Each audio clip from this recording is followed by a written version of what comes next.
Oh, recording. This is the way. All right. Okay, here. Look, I have a base, Pbass, right? That's going to get a walnut, transparent walnut all over the face here in the back with a, I gotta plug my air in. I can't breathe over here. With a, you know what? I'm gonna set this down while I plug my air in. Um, anyway, it's gonna have a dark Salem burst.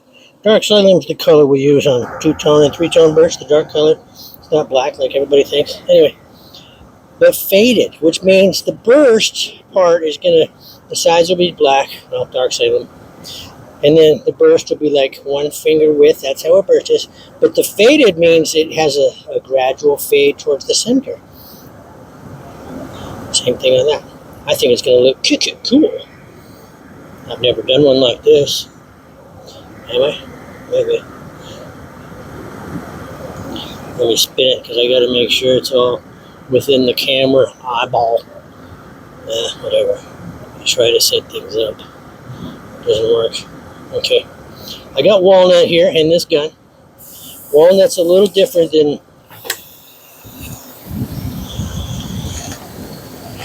tobacco. Golly. Yes, it's a transparent brown, but this one leans green. Tobacco leans red, if that makes any sense to you. Do I need to paint the sides? No, but I will, because they're going to get dark Salem, right? So, here goes this. I'll do it again. Sides.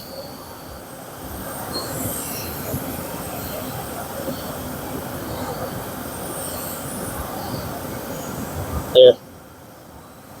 Now what I'll do is I want the middle to be like the lightness and color that it is now. But I'm not going to make a a walnut burst. I'm just going to add a little bit more walnut around the sides where the burst is going to be to create a little bit more of a contrast in color. You get what I'm saying? So the center isn't getting that, but this side's kind of on. Almost like I'm doing a faded burst just with the walnut, even though I'm not. You can see what I'm doing. But it makes the middle look lighter, kind of, right? And then now when I burst it with this dark Salem, here it is. Turn up my fan, open it up a little bit, I mixed some clear lacquer with this dark Salem, and I reduced it a little bit with lacquer thinner. That helps it when you do the fade part. If the paint's too thick, it's kind of hard to get a nice, soft, gradual fade, because with thicker paint, it gets spotty and speckly, where if your paint's thin, it kind of flows out and has a nice, smooth, gradual transition, which is what I'm going for. There's other things you can do to kind of help that along. You can spray clear lacquer over this and then do the burst. And while the lacquer is still wet, you can burst it and it'll kind of get that melty look that I personally like. Just sort of that smooth transition. Okay, how's that? Let me be careful I don't mess up touching it with my fingers. It's dry enough to touch, but I could probably put my fingerprint in it if I wasn't careful. Okay, do the side here.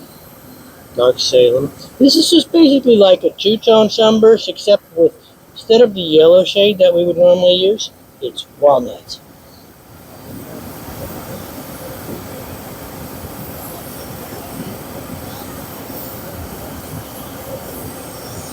You could burst any colors. It doesn't mean they're going to look good, but you could. There's probably literally a million combinations of colors you could do bursts with, and different sorts of paint jobs with all these colors. You follow me? Let's say you only had black as a color. So you could do a natural body with a black burst, right? You could paint the whole thing black. So now you got two options with just one color. You could put a stripe. That would be something. You could make it transparent. You could over reduce your black and make the whole thing sort of an ebony transparent. Just one color. Black. You could do ebony transparent and then do a burst with just black. See, with just black, one color, you have four simple things you could do. Imagine if you added another color. Okay, red. Now there's what?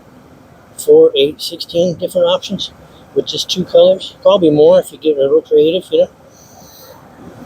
Add 3 colors. It just keeps compounding exponentially. With all the colors fenders have, I'm telling you, there's millions, literally million possibilities or more of different color combinations. And that doesn't mean, like we said before, they're all going to look good. But some will.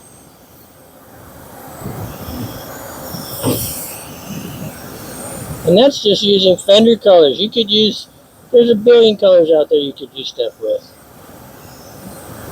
A billion options. Maybe a trillion.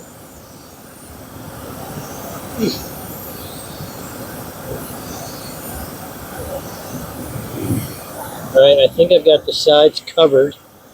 They're not transparent. They're opaque. Now, I'll blow air on it just to flash it off because I want to use a tack rag and wipe off the main surface here. And before I burst it, doesn't look like there's much overspray on it, but still, just want to make it as nice as I can. I'll get my tack rag. Okay.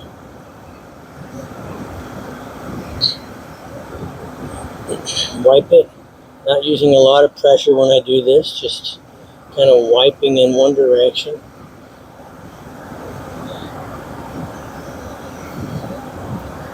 I do that when the paint's potentially wet or soft. I wipe it in one direction because if it smears, at least it's smearing it with the grain. You might be able to fake it and be like, hey, that's not smeared paint, that's grain.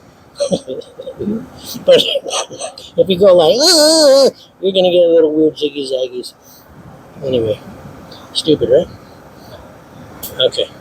Now what I'll do, now check that. I'll just burst it. I was going to spray clear, but I'll burst it right now. Turn it down, turn my fan down, turn my air down. Okay, do a burst.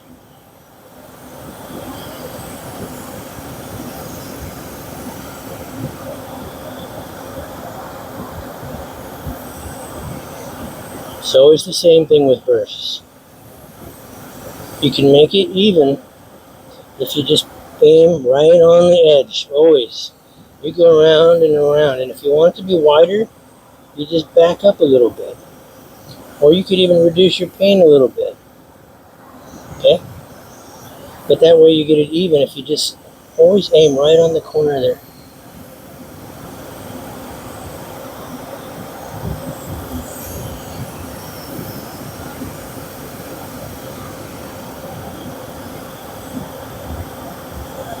Alright. About the same, right, on both sides. Now I will put some clear lacquer. The thing's leaning all weird.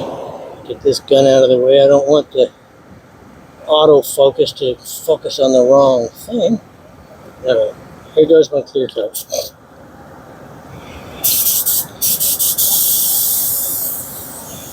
I'll do one at a time, one side at a time, because I like it when it's soaky wet. Okay? This is just clear lacquer. It's a thin coat, but it's wet. I'm smashing it on there wet. I'm close, I'm moving fast. That's you can control how thick it is that way. Okay? Plug that in. Now I'm barely pulling the trigger, not a lot of material coming out. I'm not aiming on that edge anymore. I'm aiming on the edge of the burst that I've made. Softening that edge. Working it towards the center.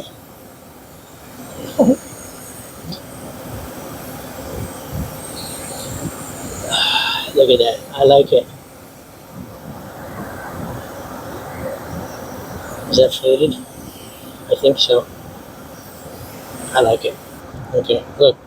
Can you tell the difference or not? I know whenever I do videos, I watch it later, and then it looks like it's just this super wide burst, but really, it's transparent. Like here is solid, but here it's not. Here it's not. But the camera doesn't show that very well. When you back up, it just looks like one big, ugly, wide burst. But no, it's not. It's not. It's not. Can you see? It's not. All right. Calm down. Calm down. Put it back. Put it back. Okay. All right. All right. I talked myself off the ledge there. Okay. Here we go. Do it again. Wet, close, fast. Means you can put it on wet, but it's not thick and it's thick, but it's wet, right? Okay, same thing. Make sure my thing's on there. Barely pull the trigger. Not a lot of material coming out. Not a lot. And I just aim right where the burst ends.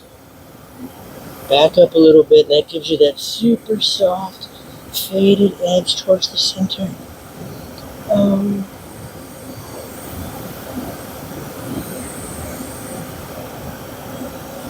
There. Yeah, like that. Okay. Now that walnut bit I did. I wonder if I can turn the light on. Beep, mid. Oh, look! I did it. I'm amazing. Look, now you can you see through it? Look, back up. It just big ugly burst. Get close. See, it's not. It's not a big ugly burst. It's a little ugly burst. And it's not red like the camera makes it look.